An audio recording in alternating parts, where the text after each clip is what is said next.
In the summer of 1997, a farmer named Warren Gale and his 9-year-old son Cody walked out of the morning routine of their lives on a property outside Holt Crossing, Missouri, and did not walk back into it. The dog was still chained to the porch post. The truck was still in the gravel drive. A cast-iron pan was on the stove with 2 eggs cracked into it, the whites set and the yolks gone hard in the way they go when heat has been applied and then abandoned mid-task. The back door was standing open by approximately 8 inches, the screen door unlatched, moving gently in the early summer air. There was no note, no signs of struggle, no blood anywhere on the property that a 3-day search could locate, no witnesses who reported seeing either of them leave, no vehicle departing the property logged by anyone on the county road that ran along its eastern boundary. Warren Gale was 44 years old. Cody Gale was 9. They had lived on that farm for 7 years. They had nowhere in particular to go, and no reason that anyone could identify to go there. They were simply gone. For 26 years, the farm sat quiet on its land, passing through 2 ownership changes and 1 long period of vacancy, accumulating silence the way old properties do, 1 season at a time. Until a drainage contractor digging along the western tree line in the spring of 2023 broke through the crust of the earth at a depth of 4 feet and found something that stopped the work and brought in the Holt County Sheriff's Department and then the state, and then, eventually, the kind of attention that a farm at the end of a county road had not seen in a very long time. What the contractor found was not drainage infrastructure, it was a passage. A hand-dug passage, timber-lined, running north from the tree line toward the farmhouse foundation at an angle that suggested it had been constructed with knowledge of where the foundation sat, running toward the house or away from it. No one could yet say which. This is the story of Warren Gale and Cody Gale, a father and a son who vanished from a farmhouse on a Tuesday morning in July, and what someone had been building beneath the ground they walked on long before they arrived. Subscribe now, because this story goes deeper than the ground itself. Holt Crossing, Missouri. Population 4,200 and change. Situated in the northwestern corner of the state where the land flattens into a wide agricultural persistence, fields of soy and corn and winter wheat laid out in the patient geometry of a place that has organized itself around the requirements of soil and season for a very long time. The town had a grain elevator visible from most approaches, a diner that had operated under 3 different names but the same basic menu since 1961, and the particular civic rhythm of communities whose prosperity is tied to the land and therefore understands, at a deep institutional level, that the land can take things back. The Gale farm sat 7 miles west of town on Chandler County Road, a 2-lane stretch of cracked asphalt that ran between fields and woodlines and occasional mailboxes marking the long driveways of properties set well back from the road. The farm comprised 112 acres, the majority of it cultivable with a western section that backed into a stand of old-growth oak and cedar that had never been cleared. The farmhouse itself was a 2-story structure built in the 1930s, modified twice in subsequent decades, solid in the way of things built before the economics of construction favored speed over durability. Warren Gale had purchased it in 1990 with his wife, Loretta, and their then 2-year-old son, Cody. Loretta had died of a sudden cardiac event in '94, a loss that the people who knew Warren described as having reorganized him from the inside out, not broken him exactly, but changed the fundamental architecture of who he was and how he moved through his days. He had stayed on the farm. He had raised Cody there. He had planted and harvested and maintained the property with a consistency that his neighbors characterized, in the way that farming communities characterize such things, as the mark of a man who understood his obligations and met them. He was not a man who had enemies, as far as anyone knew. He was not a man with complicated finances or unresolved disputes or the kind of history that generates the explanations investigators reach for first. He was, by all available accounts, exactly what he appeared to be: a widowed farmer raising a son in a house on a county road in northwestern Missouri, which was what made it so difficult to explain, and so much easier for the county and the state, and eventually the family that remained, to let the explanation wait in the unresolved territory where so many things wait, quiet and patient and not yet finished. The passage beneath the western tree line had waited 26 years. It was finished waiting now. Norah Su had not intended to spend her professional life on cases that other people had given up on. She had spent the first decade of her career as a field correspondent for a regional investigative outlet based in St. Louis, covering the kinds of stories that generated moderate attention and then faded at the pace regional news always faded, replaced by the next moderate attention before the last one had finished resolving. She was good at the work. She was thorough and patient, and she had the specific quality, which could not be taught and could not be manufactured, of being someone that people told things to. In 2013, she had written a long-form piece about an unresolved double disappearance in rural Illinois that had generated more correspondence than anything she had published before or since. The letters, emails, and voicemails that arrived over the following months were mostly from people who recognized in that story the shape of a story they were carrying themselves. Unresolved cases. Families suspended in the particular limbo of not knowing. Questions that official investigations had filed without answering and left to age in cabinets and databases that no one opened anymore. She had more or less gradually and then quite deliberately reoriented her work around those stories. She was 41 now.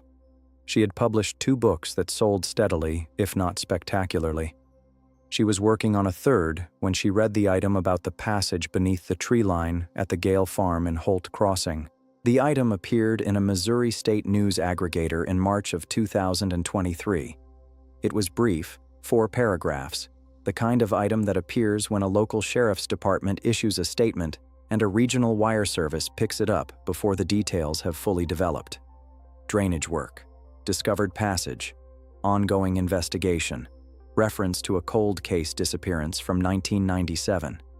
The name Warren Gale was in the 3rd paragraph. The name Cody Gale was in the 4th. Norah had heard of this case, not because she had researched it specifically, but because it existed in the peripheral awareness she maintained of unsolved disappearances across the Midwest. A kind of background attention that she kept running the way some people kept a radio on, not always listening, but always available for the thing that required listening. A father and a young son gone from a farm without explanation. It was the kind of case that stayed in the peripheral awareness because it resisted the standard categories. It was not a custody situation. It was not a financial flight. It was not the profile of a man who left. It was 2 people present one morning and absent the next, and the farm standing unchanged around their absence, like a frame around nothing. She drove to Holt Crossing the following week. The town received her in the way small Missouri towns received outsiders in early spring, with a guarded courtesy that would either warm or harden depending on how she conducted herself in the first 48 hours. She checked into a motel on the main road and spent her first day in the town clerk's office and the county library, reviewing property records, local news archives, and the original coverage of the disappearance from the summer of 1997. The coverage was what she had expected. Initial alarm, searches of the property and surrounding areas over 3 days, a statement from the Holt County Sheriff at the time, a man named Dale Purvis, who confirmed that the investigation was active and ongoing. A follow-up piece 2 weeks later in which Purvis used the phrase active and ongoing again, which in Norah's experience meant that the active phase was essentially concluded and the ongoing phase would last indefinitely and invisibly. A single article 6 months later, noting that no new developments had been reported. And then silence, with the particular texture of silence that surrounds a case when the institutional machinery has processed it and deposited it in the place where unresolvable things go. She found the name of Warren's sister, a woman named Frances Gale Murdoch, in the original coverage. Frances had been quoted in the second article, briefly, saying that she was confident the investigation would find answers and asking anyone with information to come forward.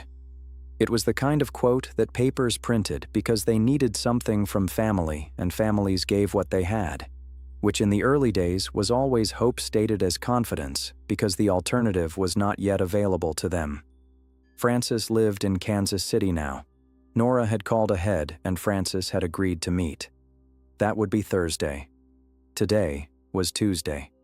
Norah had 48 hours to understand the shape of the land before she started asking the people who had lived on it to describe what they had seen. On Wednesday morning, she drove out to Chandler County Road and turned into the Gale Farm's driveway. The current owners, a couple named Alden and Rosie Tapp, who had purchased the property in 2015, had been informed of her presence by the Holt County Sheriff's Department, which was cooperating with her investigation to the degree that sheriff's departments in small counties cooperated with journalists, which was to say cautiously and with the ever-present awareness that cooperation had limits. The Tapps had agreed to let her walk the property. The farmhouse was larger than she had pictured. It sat well back from the road, 2 stories of white-painted timber frame with a covered porch running its full front width, solid and unglamorous and built to last. The western tree line was visible from the front porch, perhaps 300 yards across the open ground of what had once been a working field and was now managed pasture. The drainage contractor's work site was still marked with orange flagging tape along the tree line. A sheriff's department cruiser was parked at the edge of the gravel drive. The deputy who stepped out to meet her was a young woman named Petra Solano, who had been assigned to manage site access and who gave Norah a neutral professional greeting and walked her to the edge of the flagged area. The passage entrance had been widened by the investigative team and was visible as a dark rectangular opening in the earth, shored with modern timber framing added after discovery to prevent collapse. It descended at a shallow angle. Portable lighting had been run inside. Norah stood at its edge and looked down into it and felt the cold that came from underground spaces, the particular cold that is not simply temperature, but the absence of sun, the stored dark of a place that has not been exposed to light in a very long time. She asked Deputy Solano how far it ran. Solano said the passage extended 47 feet from the tree line entrance before reaching a terminus. She said the terminus was the part that the sheriff's department was not yet commenting on publicly in specific terms. She said the state investigators were handling that aspect. Norah looked at the passage entrance for another moment. Then she looked across the open ground toward the farmhouse. Following the line, the passage would run underground, the straight, deliberate line of something built with purpose and geometry and the knowledge of where it was going. She asked Solano when the passage had been built. Solano said the forensic team's preliminary estimate put the construction date at somewhere between 1990 and 1997. Norah looked at her. The farm had been purchased by Warren Gale in 1990. She asked if the passage could have been built by Warren Gale himself. Solano said that was one of the questions the investigation was pursuing. Norah thanked her and walked back across the pasture toward the farmhouse alone, the orange flagging tape at her back, the cold of the underground at the edge of her awareness like a sound just below the threshold of hearing, present but not yet resolved into anything she could name. Frances Gale Murdoch was 63 years old and had the quality of a woman who had long since organized her grief into something she could carry without being defined by the carrying. She received Norah in her Kansas City living room on a Thursday afternoon in late March, with coffee already poured and a directness in her manner that Norah recognized as the particular directness of people who have waited a very long time for conversations that have not come and are not inclined to warm up slowly now that one has arrived. She was Warren's younger sister by 5 years. She had grown up with him in Holt Crossing, left for college and then Kansas City, and had visited the farm a handful of times each year during the 7 years Warren had lived there. She described him with the careful economy of a person who has refined a description through years of repetition, who has said it enough times that the essential qualities have crystallized and the incidental ones have dropped away. Warren was steady, she said, methodical. He made decisions slowly and kept them once made. He was not a man prone to impulse or drama or the kind of interior turbulence that generated the explanations that investigators and neighbors and curious strangers reached for when a person disappeared. She said losing Loretta had changed him in ways that were quiet and permanent. He had turned inward without turning absent. He had become, if anything, more focused on the farm and on Cody. He had organized his life around those two things with a singularity that Frances had found both admirable and, occasionally, slightly worrying in the way that complete devotion to a limited set of things could be worrying, because it left very little elsewhere to absorb the losses that life delivered without warning. Norah asked her when she had last spoken to Warren before the disappearance. Frances said the Sunday before. 4 days before, he and Cody were found gone on Thursday morning. She had called in the early evening, and they had spoken for perhaps 20 minutes. Warren had talked about the summer planting schedule.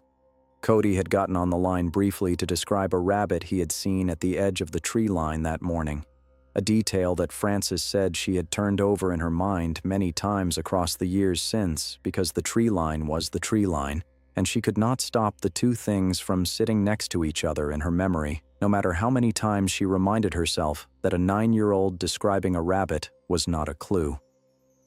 Norah asked whether Warren had seemed different during that last call. Preoccupied, anxious, altered in any way she could now identify looking back. Frances was quiet for a moment.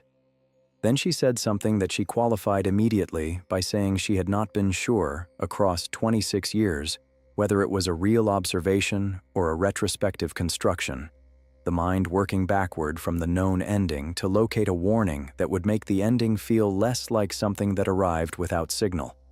She said Warren had asked her, toward the end of the call, whether she thought a person was obligated to report something they had found on their own property. He had framed it hypothetically, not as a direct question about a specific situation. He had said in the offhand register of someone floating a thought rather than requesting an opinion, something to the effect of, say a person found something on their land that they did not put there. Where does the obligation lie with something like that? Frances had given him a casual answer. She had said she supposed it depended on what it was. Warren had made a small sound that she interpreted as acknowledgement and had changed the subject. She had thought nothing of it at the time. She had thought of nothing else about it since. Norah wrote it in her notebook slowly, making sure she had it precisely. She asked Frances what she believed Warren had found. Frances said she did not know. She said she had spent 26 years not knowing, and that the discovery of the passage had not resolved the not knowing, but had given it a shape it had previously lacked. She said the shape was worse than the formless version in some ways, and better in others, in the way that defined bad things were sometimes more manageable than undefined ones. She asked Norah, as many people in these conversations did, whether the investigators had told her what was at the terminus of the passage. Norah said she had been told that the state investigators were not yet commenting on that specifically. She said she had submitted a formal records request and was waiting. Frances nodded and looked at her coffee. Then she looked up and said she wanted to tell Norah something she had not told the original investigators in 1997. Not because she had been concealing it, she said carefully, but because it had not seemed like a thing that belonged in an official statement. It had seemed like a private thing, a piece of family texture rather than evidence. She had reclassified it when the passage was found. In the summer of 1996, a year before the disappearance, Frances had visited the farm for a long weekend in August. She had arrived on a Friday evening, and Warren had met her at the door with Cody already in bed and dinner already cooked, which was his way. And they had sat on the porch afterward in the warm dark, talking about nothing that mattered in the way siblings can talk for hours about nothing that matters and be entirely satisfied by it. At some point past midnight, with the conversation winding toward sleep, they had both heard something from the direction of the western tree line. A sound that Frances described, reaching carefully for the right word, as rhythmic. Not mechanical exactly, not an animal. Rhythmic in the way of human work, the repetitive cadence of physical effort applied at intervals. Digging, she thought now, though she had not thought it then. She had not known to think it then. Warren had gone still beside her when he heard it. Not the stillness of someone startled, she said. The stillness of someone who had heard it before and had not yet decided what to do about it. She had asked him what it was. He had said probably an animal, a large one, maybe a deer in the brush. He had said it with a flatness that she had registered without examining and had filed in the category of Warren being Warren, quiet and self-contained and not inclined to share more than he had decided to share. She had gone to bed. In the morning, the tree line had looked as it always looked, undisturbed and ordinary in the early light. She had not heard the sound again during the rest of her visit. She had not thought about it again until a spring morning 27 years later, when a drainage contractor broke through the surface of the earth 4 feet down and found the entrance to something that had been growing beneath the Gale farm in the dark for a very long time. Norah drove back toward Holt Crossing in the late afternoon, the flat Missouri landscape opening around her as she moved northwest, the sky going a pale gray above the fields. She thought about a phone call on a Sunday evening and a man asking about obligation in the hypothetical register of someone who already knew what the specific situation was. She thought about a sound in the dark from the direction of a tree line, rhythmic and purposeful, and a man who had gone still beside his sister in a way that suggested the sound was not new to him. She thought about a passage 47 feet long, built between 1990 and 1997, built in the dark beneath a farm that Warren Gale had purchased in '90 and died on, or disappeared from, 7 years later. She thought about the cold at the entrance to that passage and the portable lighting running down into it and the terminus that the state investigators were not yet commenting on specifically. She turned on the car's heater against a chill that was not entirely weather. The State Bureau of Investigation assigned the Holt Crossing case to Special Agent Marcus Delray in the second week of April 2023. Delray was 52 years old and had spent 20 years moving through cases that other jurisdictions had run out of capacity or will to pursue. He was a large man with a measured economy of movement that people sometimes mistook for slowness until they had worked with him long enough to understand that everything he did was precisely calibrated and nothing was wasted. He did not speculate aloud. He did not reach for conclusions before the evidence had carried him there. He was, his colleagues said with the particular admiration of people who valued a quality they did not always possess themselves, almost preternaturally patient. He had read the original '97 case file on the drive up from Jefferson City, his junior investigator Camille Pruitt at the wheel while Delray sat in the passenger seat with the file open across his knees, reading in the deliberate way of someone who was not simply absorbing facts, but constructing a three-dimensional model of a situation from the flat material of a paper record. He had made 9 notes by the time they reached Holt Crossing. The first said, "No physical evidence of departure." The second said, "Open back door, unlatched screen, eggs on stove."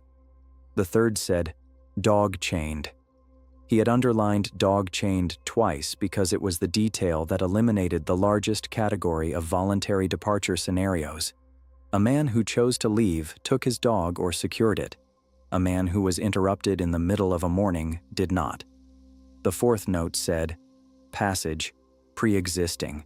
The passage had been fully documented by the Holt County team before Delray arrived, but he walked it himself on his first morning at the site, crouching at the entrance with a flashlight before the portable lighting rig was fully operational, looking down the angle of descent into the timber-shored dark. It smelled of old earth and something underneath the earth smell that he could not immediately name, but that his body registered before his mind did. A faint, organic undercurrent that the cold of the underground had preserved the way cold preserved everything it touched.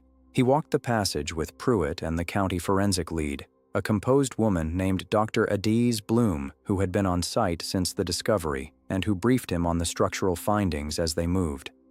The timber lining was old-growth oak, she said, consistent with timber available from the tree line on the western property boundary. The construction technique was not professional, but it was not unskilled either. Whoever had built it had knowledge of basic structural principles sufficient to ensure the passage had not collapsed in 26 years. The angle of descent had been calculated correctly for the depth required to pass beneath the frost line, which suggested either prior experience with underground construction or careful research before beginning. The 47 feet took them perhaps 90 seconds to walk at a slow pace. Delray counted his steps without announcing that he was counting. He noted the way the passage leveled out at approximately the 30-foot mark, transitioning from its initial descent angle to a horizontal run. He noted the quality of the timber work, which improved as the passage progressed, as if the builder had developed their technique as they went. He noted the smooth floor, compacted earth worn flat in the way of a surface that had been traversed many times over many years. The terminus opened into a chamber, not large, approximately 12 feet by 9, with a ceiling that cleared Delray's head by perhaps 8 inches, which meant the builder had been shorter than 6 feet too. The chamber walls were timber-lined like the passage. The floor had been surfaced with flat stones, fitted together with a care that seemed almost architectural given the context. In the center of the floor was a wooden table, low and heavy, hand-built from the same old-growth oak as the walls.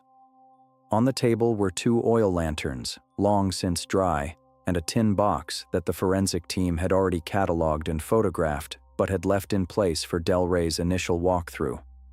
He stood in the chamber for 3 full minutes before speaking. Dr. Bloom told him the construction date estimate was between 1990 and 94, based on the timber aging and the oxidation patterns on the metal lantern hardware. She told him the stone floor showed wear patterns consistent with regular use over several years. She told him that soil samples from the chamber floor had been sent to the state lab and that preliminary analysis had detected organic compounds consistent with prolonged human habitation, the biological trace residue of a body or bodies occupying a space repeatedly over time. Delray asked her what was in the tin box. Bloom opened it carefully with gloved hands. Inside were 3 items: a folded piece of paper, handwritten, a child's shoe, small, a boy's sneaker in a size consistent with a 9-year-old, and a compass, the kind sold in outdoor supply stores, its needle still responsive when she tilted the box slightly. Delray looked at the shoe for a long time. Then he looked at the handwritten note, which Bloom unfolded and held toward the lantern light so he could read it without touching it. The note was in 2 different handwriting styles. The larger portion, in a mature and slightly unsteady hand, read as follows: "I found this in the spring of '92. I did not build it. I do not know who did. I have been trying to determine whether to report it for 3 years, and I have not been able to decide.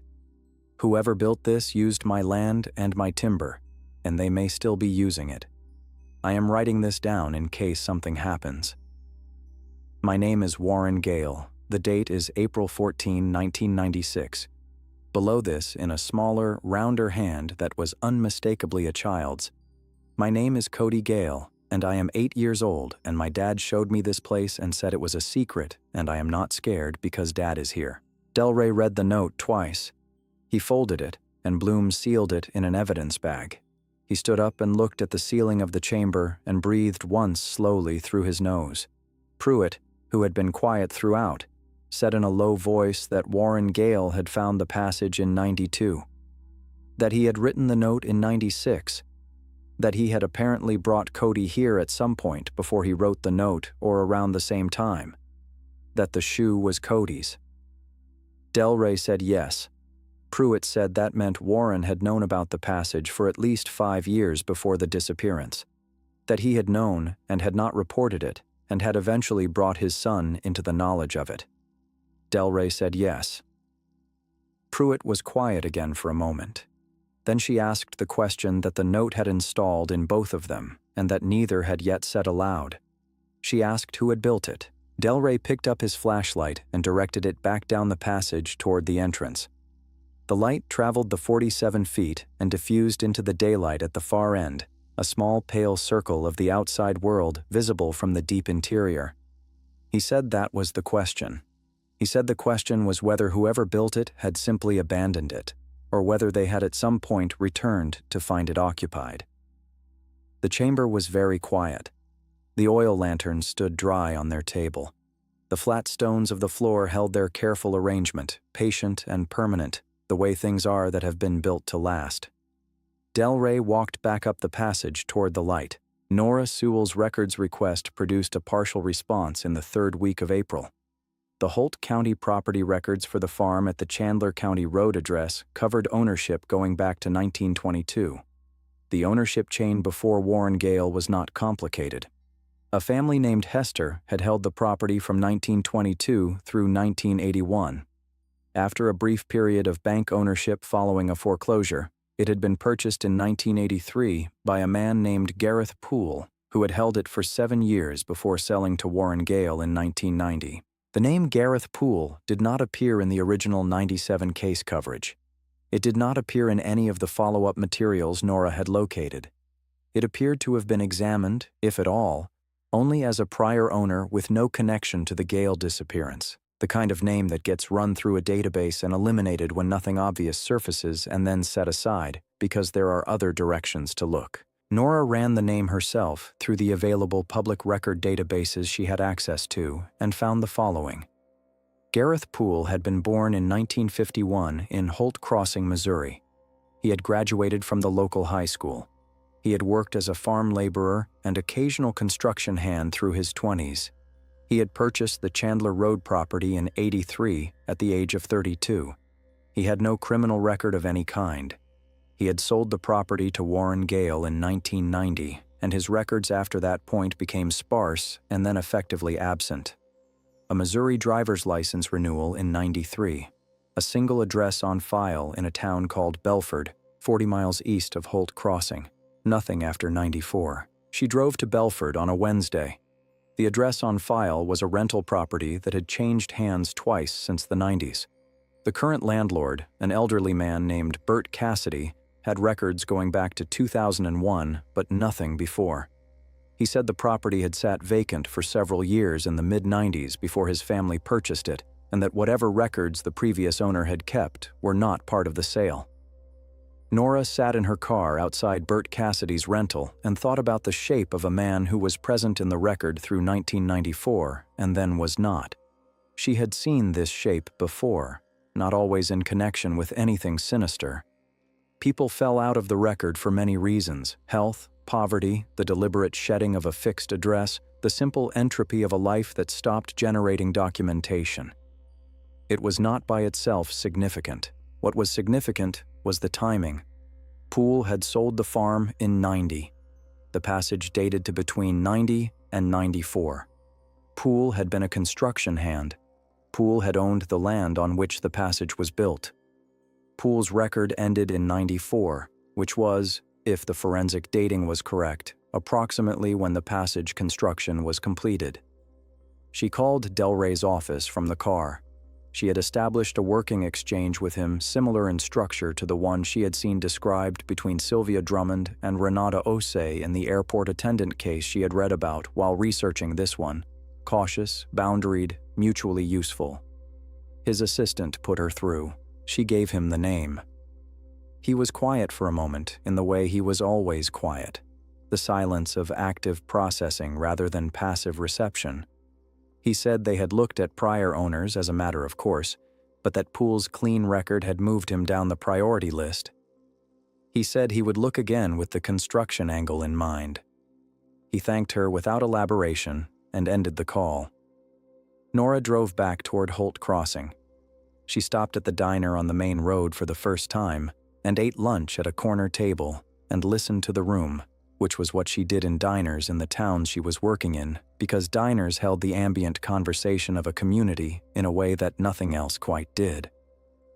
The lunch crowd was moderate, farmers and tradespeople and a table of older men whose conversation had the settled quality of a group that had been meeting in the same place at the same time for decades. She heard the name Warren Gale spoken once by a man at the older table in the context that names get spoken in small towns when something has resurfaced, carefully and with the brief lowering of voices that indicated the subject carried weight. She did not approach the table. She noted the faces and returned to her food. After lunch, she drove to the Holt Crossing Town Library and asked the librarian, a thorough young woman named Danny Ashworth, who had already been helpful on 2 previous visits, whether there was anything in the local archive specifically about Gareth Poole or the Poole family's history in the area. Danny searched for 20 minutes and produced 3 items. A Holt Crossing Courier article from 1984 describing a local property auction at which Poole had purchased additional farm equipment. A high school yearbook from 1969 in which a younger Gareth Poole appeared in the junior class photograph, thin-faced and unsmiling, listed as a member of no clubs or activities, and a brief item from the Courier in 1991, a letter to the editor section, in which a Gareth Poole of rural Holt County had written 3 paragraphs about water table management and drainage in the northwestern Missouri agricultural sector, citing specific depths and soil composition data with a technical familiarity that suggested practical experience. Norah read the letter to the editor twice. She read the part about drainage depths 3 times. The passage beneath the Gale farm had been constructed at a depth consistent with passing beneath the frost line. Whoever built it had known the correct depth. Gareth Poole, writing to a local paper in '91 about drainage and soil composition, knew the correct depth. She photographed the letter with her phone and sat for a moment in the library's warm quiet. Outside the window, the main street of Holt Crossing went about its afternoon, ordinary and unhurried. A pickup truck passed. 2 women spoke on the sidewalk. The grain elevator was visible at the far end of the street, its concrete cylinders pale against the gray spring sky. She thought about a man who had owned a farm and sold it, and then, the evidence increasingly suggested, had returned to the land beneath it as if the sale had transferred the surface but not what lay below. As if he had built something in the earth that he considered his regardless of whose name was on the deed above it. She thought about Warren Gale discovering the passage in the spring of 1992, 2 years after buying the farm, finding, in the land he thought he owned entirely, evidence of an occupancy that predated him and had not ended with the transaction that was supposed to have transferred everything. She thought about what it meant to build something underground and then sell the surface above it and continue, for years, to return. She drove out to the farm in the late afternoon. The flagging tape was still visible at the tree line. The farmhouse sat solid and pale in the gray light. She stood at the edge of the gravel drive and looked at the western tree line and thought about a man on a summer night producing the rhythmic sound of work in the dark, and a woman on a porch who heard it and then went to bed, and a man beside her who had gone still in the way of someone hearing a sound they had heard before. Warren Gale had known someone was down there. He had known for years. He had documented it and dated it and written it down in case something happened. Something had happened. The question that Norah wrote in her notebook that evening, sitting in the motel room with the curtains drawn against the dark of the Holt Crossing night, was not whether Gareth Poole had returned to the passage after selling the farm. The evidence was accumulating toward that with sufficient weight that the question felt close to answered. The question she wrote down was this: when Warren Gale finally decided that the obligation to report it outweighed the reasons he had found across 5 years not to, had Gareth Poole known that decision was coming? She looked at the question for a long time. Then she wrote beneath it, in smaller letters, the question inside the question. Had he come back one last time to make sure it did not happen? The Gale farm's nearest neighbor on the western side was a property belonging to a family named Vander, whose land shared a fence line with the Gale acreage, along a stretch of roughly 400 yards before the tree line curved south and the properties diverged. In 1997, the Vander farm had been operated by a man named Cletus Vander and his wife Pauline, both then in their mid-50s, who had farmed that land since the early 1970s, and who had known Warren Gale with the particular intimacy of rural neighbors, not close in the social sense but close in the practical one, people who tracked each other's routines without meaning to, because the routines were visible across shared land and shared road and shared weather. Cletus Vander had died in 2014. Pauline Vander was 81 years old and lived on the same property, now managed by their son Dale, who ran the farming operation while Pauline occupied the original farmhouse with the settled permanence of someone who had decided that the land was where she belonged, and that no subsequent event had provided sufficient reason to revise that decision.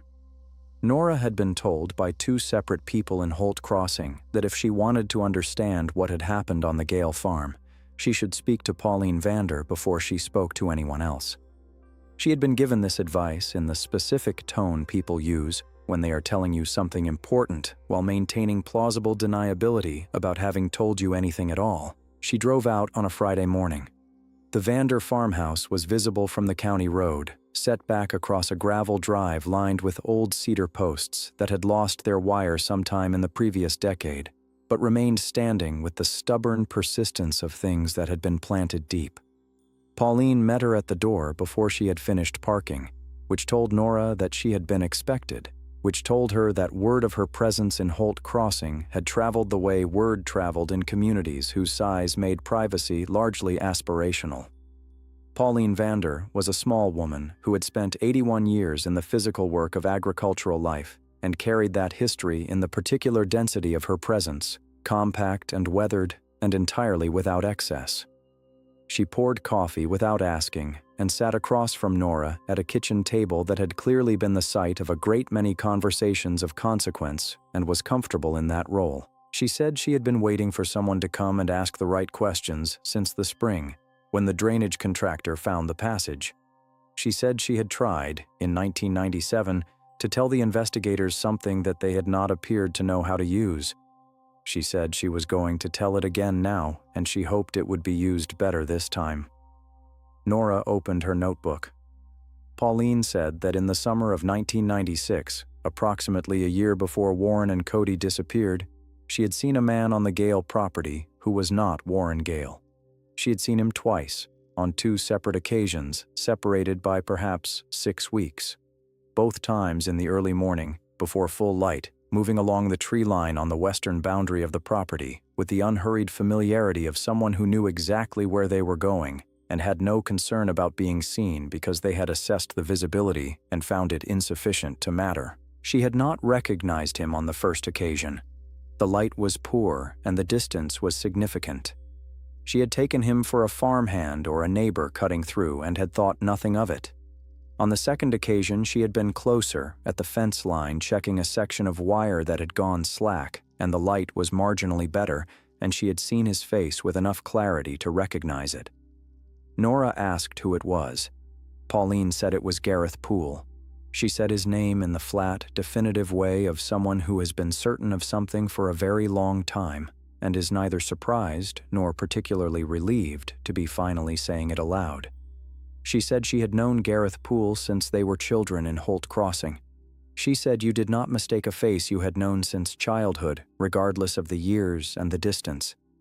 Norah asked what Poole had been doing at the tree line.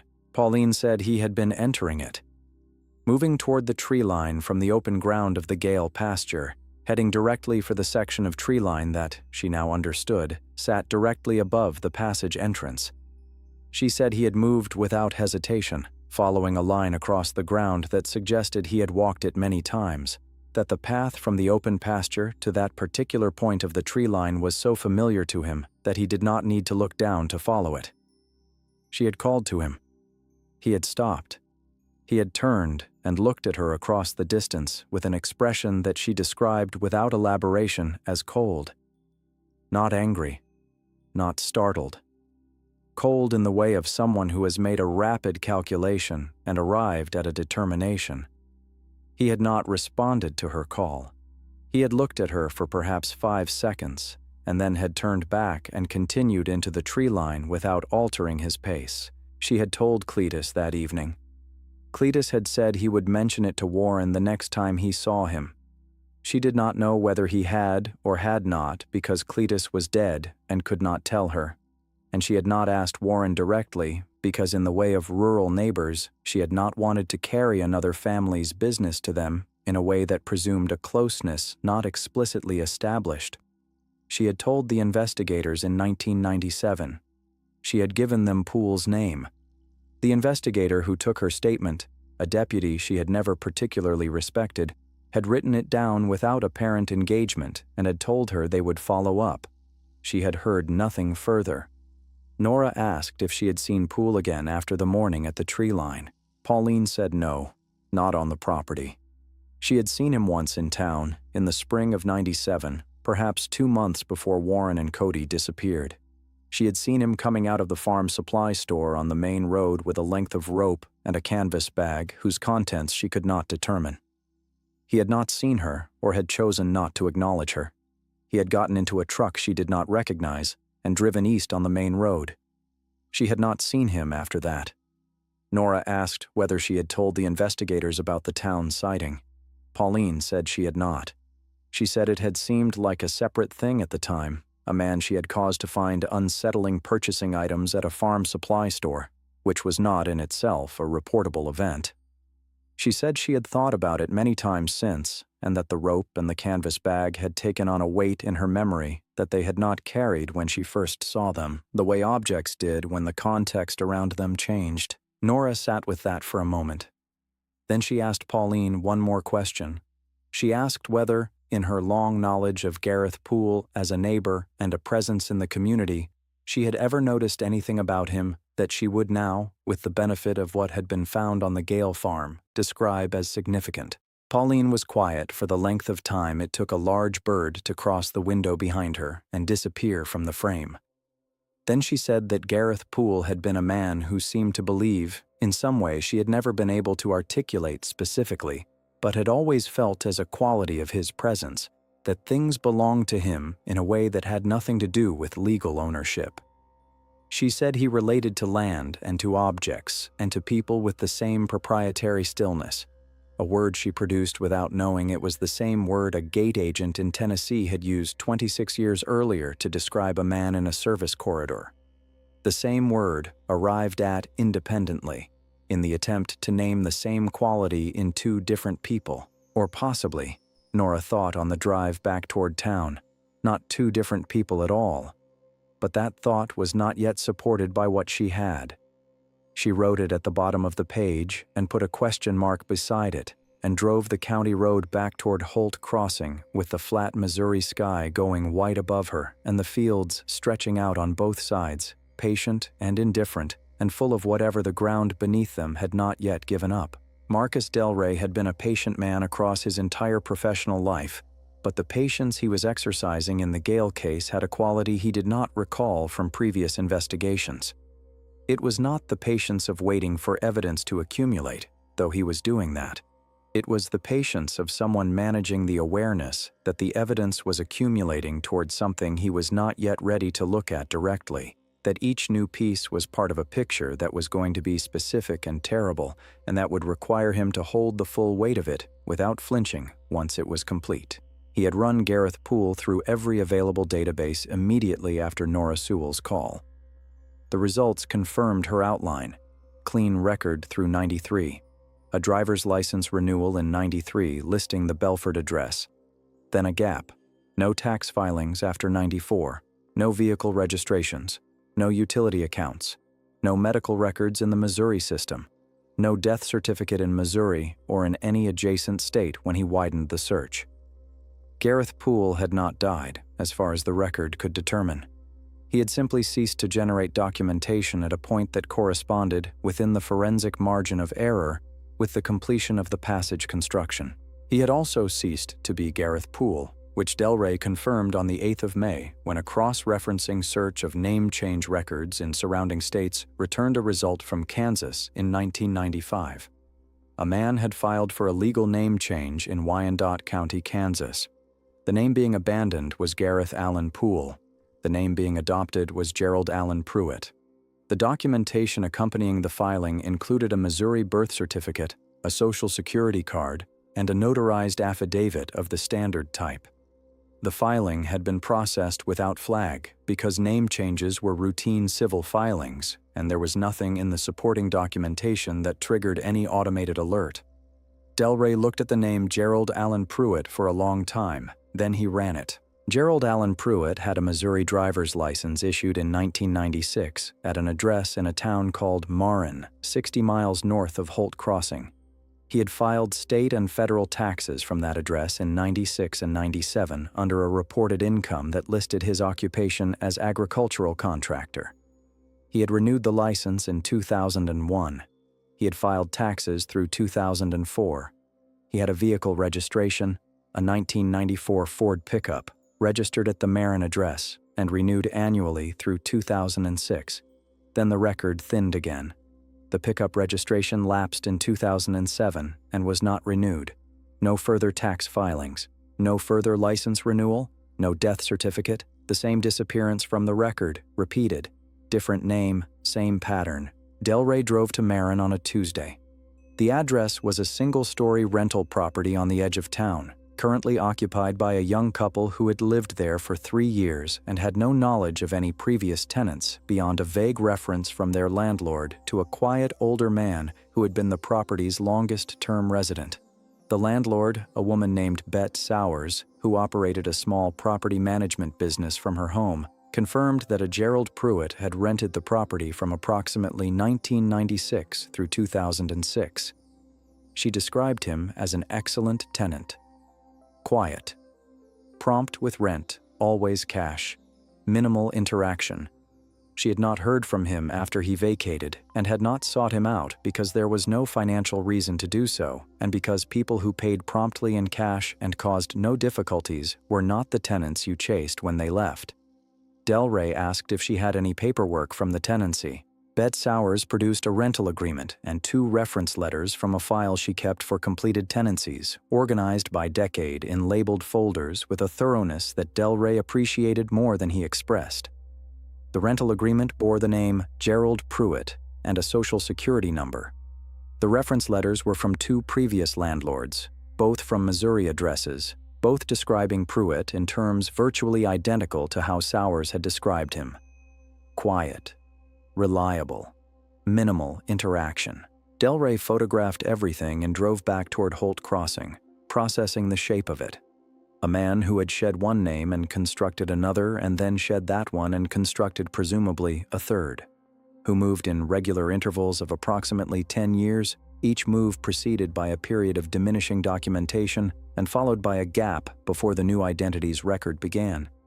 Who described himself as an agricultural contractor, which required no licensing in Missouri and therefore generated no professional record that could be cross-referenced. Who returned, the evidence strongly suggested, to the passage beneath the Gale farm property during the years he lived in Marin. 60 miles was not a prohibitive distance for a man with a truck and the specific motivation that Delray was now constructing in his mind with a precision he kept deliberately abstract, not because he doubted it, but because naming it fully, before the evidence fully supported it, was not how he worked. He called Norah Su from the car. He told her about the name change and the Marin tenancy. He did this partly because the exchange of information had been useful, and partly because he trusted her methodological care and wanted her research capacity applied to the problem of finding where Gareth Poole had gone after 2006, which was a direction that had multiple tributaries and more of them than his team could cover simultaneously. She asked him, after receiving the information, whether the investigation had determined yet what the passage had been used for beyond its construction and Warren Gale's subsequent discovery of it. Delray said they had a partial picture from the soil analysis and from additional material found in the chamber during the second forensic pass, material he was not yet in a position to discuss publicly. He said the picture was consistent with what the passage's existence and construction suggested, which was as much as he could say. Norah was quiet for a moment on the line. Then she asked whether Warren and Cody's remains had been located. Delray said the search was ongoing. He said that was true, and that it was also, in the way that ongoing searches sometimes were, the most honest answer available. He did not say what he had concluded from the note in the tin box and the shoe and the worn floor of the chamber. He did not say what the soil analysis had begun to suggest about the nature of the use the chamber had seen. He had been doing this work for 20 years, and he had developed the capacity to hold the full weight of a situation internally, to carry it without setting it down in places where it did not yet belong. But in the car on the county road with the Missouri fields on both sides and the late afternoon light going horizontal and gold, he allowed himself one moment of the full weight of it. A man who had built something underground and returned to it across decades as if it were a second home. A farmer who had found it and had struggled for 5 years with the decision of what to do and had finally written it down in case something happened. A 9-year-old boy who had written his name in round, careful letters beneath his father's words and said he was not scared because his dad was there. Delray breathed once slowly through his nose. Then he put the weight back in its compartment and turned his attention to what still needed to be done. There was a great deal that still needed to be done. Norah Su spent 3 weeks following the trail that Gareth Poole had laid down across the decades under the name Gerald Pruitt, and then the trail that Gerald Pruitt had laid down under whatever name had come after, and what she found was a pattern so consistent in its structure that it had the quality of a method rather than a coincidence. The deliberate repetition of a system that had been refined through use until it operated with the smooth efficiency of something that no longer required conscious effort. The third name had not been difficult to locate once she understood the pattern. Poole changed names on approximately a 10-year cycle. He moved between Missouri and its neighboring states in a radius that never exceeded 200 miles from Holt Crossing. He selected rental properties in small towns that had thin administrative infrastructure and landlords who valued reliability over documentation. He described himself as an agricultural contractor and kept his professional footprint minimal enough that no licensing board, no trade association, no professional network accumulated a record of him that could be cross-referenced against the previous name. And every iteration of the name came back, the evidence increasingly suggested, to the same piece of ground. The third name was Gordon Ames Pellerby, filed through a name change proceeding in Iowa in 2005, 1 year before Gerald Pruitt's records in Marin ceased. Pellerby's record began in a town called Sutter Creek in northern Missouri in 2006 and ran cleanly through 2015, at which point it thinned and stopped in the pattern she now recognized immediately. Delray confirmed Pellerby independently 2 days after Norah provided it, which meant both of them had reached the same point through different routes at nearly the same time, a convergence that felt, to Norah, like the investigation arriving at its own conclusion, whether or not all the necessary evidence was yet formally in place. The current name, the fourth iteration, was harder. The Iowa filing that had produced Pellerby was followed by no equivalent filing in the subsequent decade that Delray's team could locate in any bordering state's civil records. Either Poole had shifted his methodology for the fourth name, or it had been filed under a different legal mechanism or in a state whose records were less accessible. Delray had federal assistance requested and pending. It was the pending part that cost time they were now keenly aware of spending. What Delray did locate in the second week of May was the truck, the 1994 Ford pickup that had been registered to Gerald Pruitt in Marin and had lapsed in 2006, had not been sold or scrapped as far as any record showed. It had simply ceased to be registered. Delray had the vehicle identification number run nationally and found it in a database of vehicles flagged for registration abandonment in Cass County, Missouri in 2007, logged when the truck was found parked on a rural road outside a town called Belton, and towed to a county impound lot after 30 days unclaimed. It had sat in the impound lot for 6 months and had then been processed for auction in the standard way. The registered buyer at that auction was a man named Gordon Pellerby of Sutter Creek, Missouri. Poole had bought back his own truck under the new name. It was a detail of such startling practical efficiency that Norah, reading Delray's message describing it, sat still for a full minute before responding. He had built every transition with the same quality he had brought to the passage construction: functional, deliberate, refined through repetition, leaving the minimum necessary footprint while maintaining continuity of the things he found useful. He had found the truck useful. He had found the passage useful. Both required maintenance. Both received it. Norah drove out to the Gale farm on a Thursday afternoon in the third week of May, not for any specific investigative purpose, but because she had learned, across 11 years of this work, that there were moments in a long investigation when it was necessary to stand in the physical place of the story and let the accumulation of what you knew settle into the landscape it came from. To stand on the ground and look at it and let the ground look back. The orange flagging tape was still at the tree line. The passage entrance was still shored and open. The farmhouse behind her was quiet. Dale Vander's tractor was visible in a distant field, moving along a row line with the patient regularity of spring field work, and the sound of it carried across the open ground as a low, persistent hum that the wind occasionally lifted and occasionally swallowed. She stood at the tree line and looked down into the passage. The portable lighting was still running. The timber-shored walls were visible for the first 20 feet before the passage curved slightly and the rest was shadow. She stood there for a long time and thought about a man who had built this in the dark and then sold the surface above it and returned across decades as if the transaction had covered only what was visible. As if the ground itself had a different owner than the deed recorded. She thought about Warren Gale finding it in the spring of '92, stepping into it the way people step into things they cannot explain and cannot immediately step back out of, carrying the knowledge of it for 5 years, writing it down in the April of '96 because something had finally tipped the balance of his deliberation toward the need to create a record even if he was not yet ready to create a report. Bringing Cody here and telling him it was a secret in the way that fathers sometimes made difficult things manageable for children by reframing them as something special, something shared. She thought about what it had cost Warren to keep that secret, what it had cost Cody to hold it in the round, careful letters of a child's hand. She was still standing at the tree line when her phone rang. It was Delray. He said they had found the 4th name.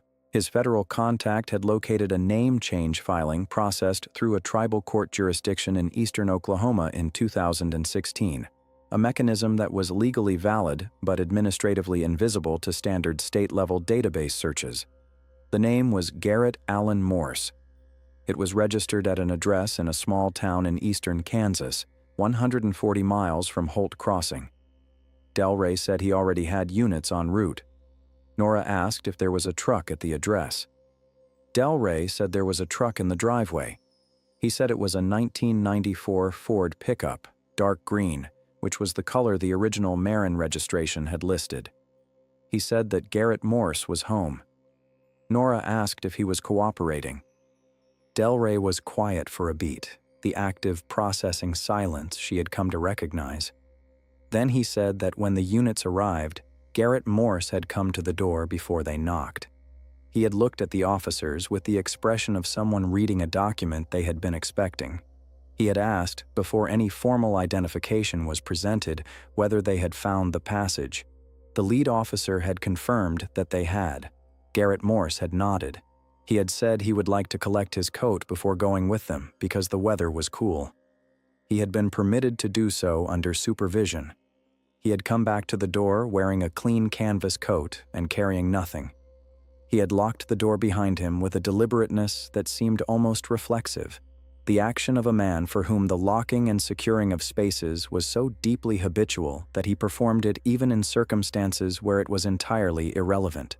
He had gotten into the police vehicle without resistance and had not spoken again during the drive to the county sheriff's office. Norah stood at the tree line with the phone in her hand after the call ended. The tractor in the distant field had stopped. The afternoon had gone quiet in the way of late afternoons on flat land when the wind drops and the light goes level and the world for a moment simply holds what it contains without adding or subtracting anything. She looked down into the passage one more time. The portable lights hummed at their steady low frequency. The timer-shored walls held. The shadow at the curve was the same shadow it had always been, patient and unrevealing, belonging to a place that had kept its contents longer than it had been built to keep anything. She turned away from it and walked back across the pasture toward her car, her footsteps going quiet in the soft spring ground, and she did not look back. The trial of Gareth Poole, prosecuted under his legal name of origin and encompassing charges that referenced his 4 subsequent identities as part of the evidentiary record of a decades-long pattern of behavior, began in the autumn of 2024. It was held in Holt County Circuit Court, a deliberate jurisdictional choice by the prosecuting attorney, a methodical woman named Sandra White, who wanted the trial on the ground from which it had grown, who wanted the jury pool to be drawn from the community that had lived alongside this case for 26 years and deserved to be present when it concluded. Norah attended every session. She sat in the gallery with her notebook and watched a man she had spent 7 months approaching through documents and phone calls and the accumulated testimony of people whose lives he had moved through like a pattern in water, present and then gone, leaving a surface that closed back over itself without apparent disturbance. He was 72 years old. He was lean and gray, and he sat at the defense table with a stillness that the gallery noticed and that the jury noticed and that Sandra Witte had anticipated and addressed in her opening statement by naming it directly. She said that stillness was not composure, and that composure was not innocence, and that they would have, across the course of the trial, ample opportunity to understand the difference. The prosecution's case was built across 4 weeks of testimony and evidence. The passage and its construction, the forensic dating placing its origin within a year of Poole's purchase of the farm property. The agricultural contractor designation that had allowed him to return to the property after its sale without triggering any formal record of trespass. The soil analysis from the chamber floor, which the state forensic pathologist described in testimony that the gallery received in a silence so complete that Norah could hear the ventilation system in the ceiling throughout his presentation.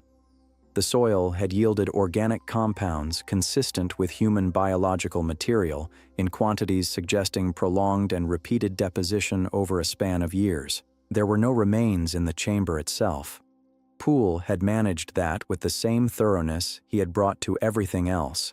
But the soil held what the soil held, and forensic science in 2024 could read what the soil held with a specificity that the construction of the passage had not been designed to defeat, because the construction had been completed in the late 1980s when that specificity had not yet existed. The prosecution presented the evidence of Warren Gale's note, the child's addition beneath it, the shoe. They presented Pauline Vander's testimony about the figure at the tree line, delivered in the same flat, certain manner she had used with Norah, a woman of 81 who had been waiting 26 years to say what she had seen, and who said it now with a composure that several jury members visibly matched. They presented the records of the 4 name changes and the systematic pattern of relocation. They presented the truck, the same truck across 30 years of identity shedding, which Sandra Witte described in her closing argument as the one thing he had not been able to give up, the one continuity he had preserved across every reinvention, and asked the jury to consider what that said about the nature of attachment and what it cost.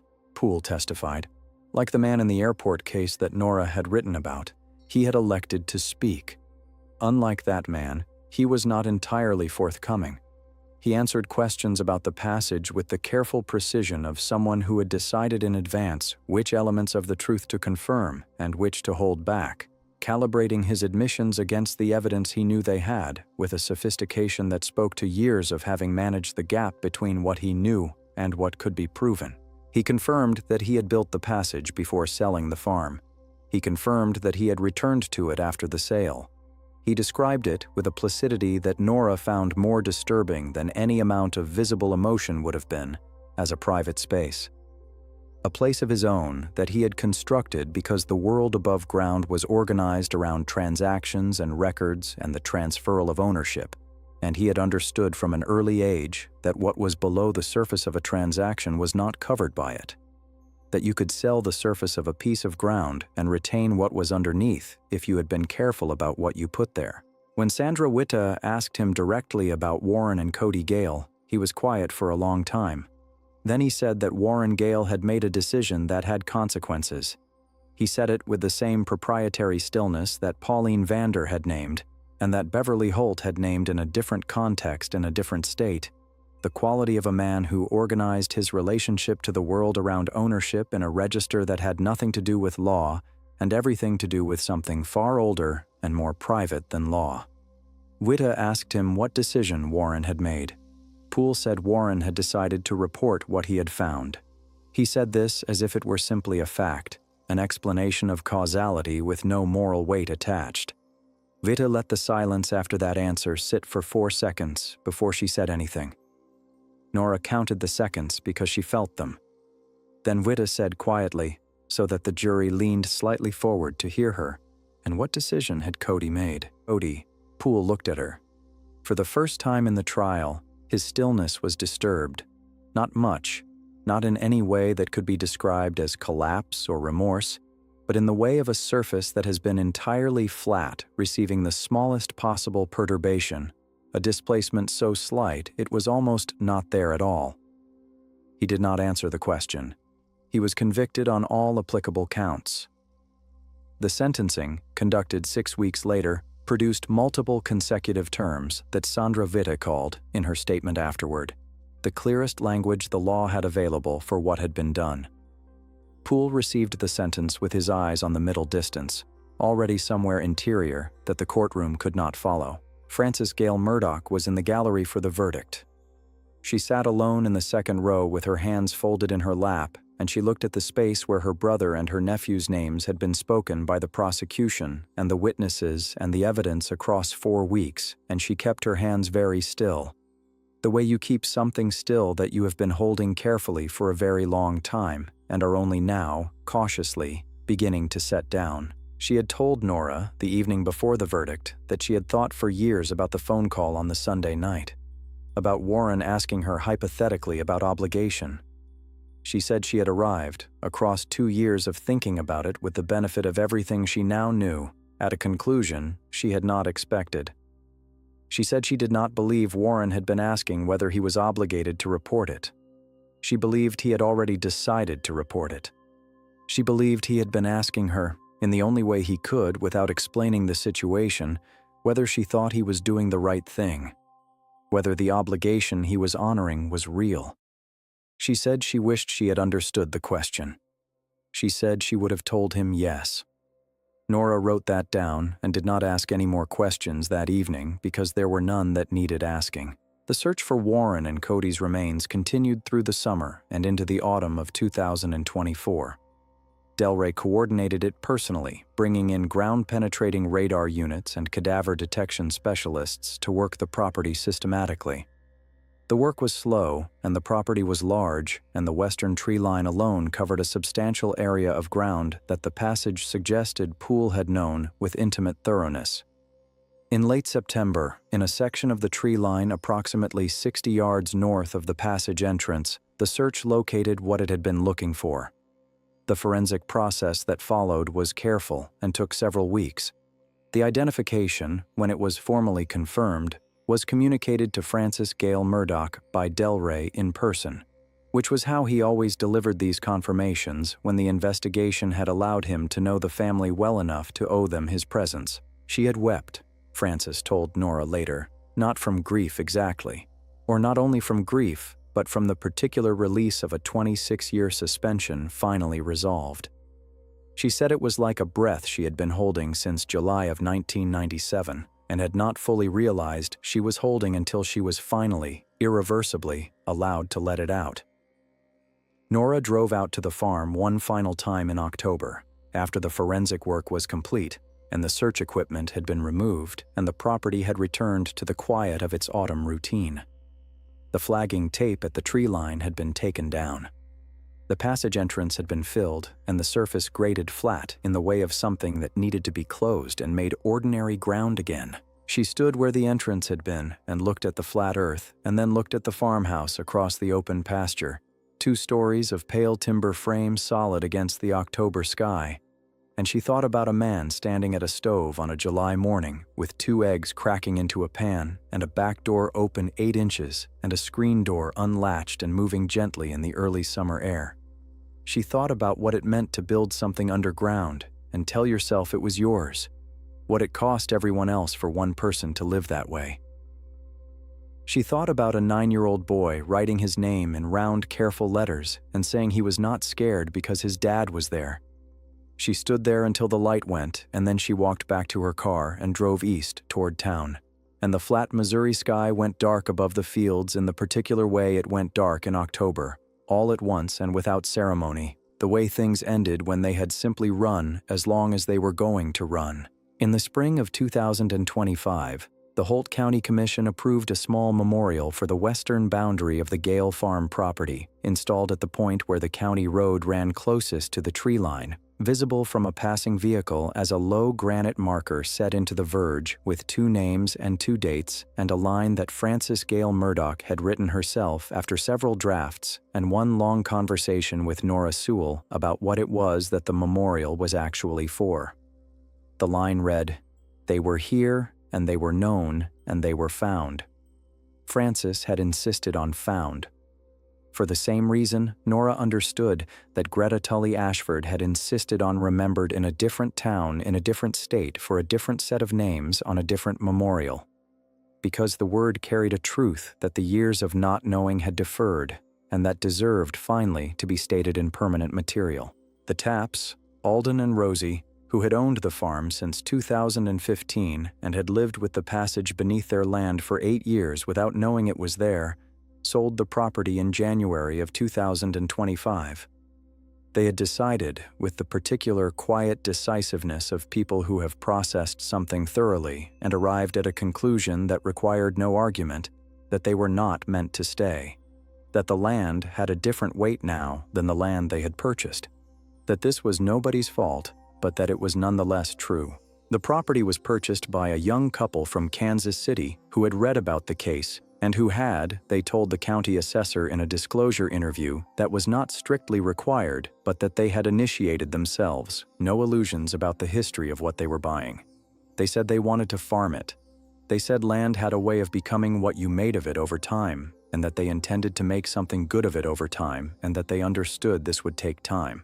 Delray retired in June of 2025, 22 years into a career that had resolved more than it had left unresolved, which was not guaranteed in this work and which he did not take for granted. He and his wife moved to a small property in central Missouri that had, he confirmed to Norah in a phone call he made on his first day of retirement, been thoroughly inspected before purchase. He said this with the dry brevity of a man who had earned the right to make that particular joke and would probably never make it again. Pauline Vander turned 82 in the autumn of 2025. She remained on the Vander farm.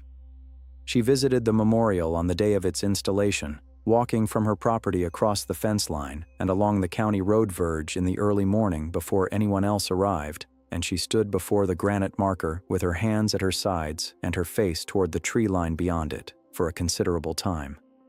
What she thought during that time, she did not share with anyone. It was hers. Norah's book was published in the winter of 2025. It was longer than her previous work, denser in its documentation of the systemic failures that had allowed Gareth Poole to operate undisturbed for decades, the database gaps and the name change mechanisms and the professional designations that generated no cross-referenceable record, and the way that a man in a rural community could be known without being watched in a way that distinguished between the two. The book generated more response than anything she had written before, not all of it comfortable, some of it from county administrative bodies whose procedures it examined with considerable specificity. She considered that a reasonable outcome. Frances Gale Murdoch read the book in a single sitting the day it arrived.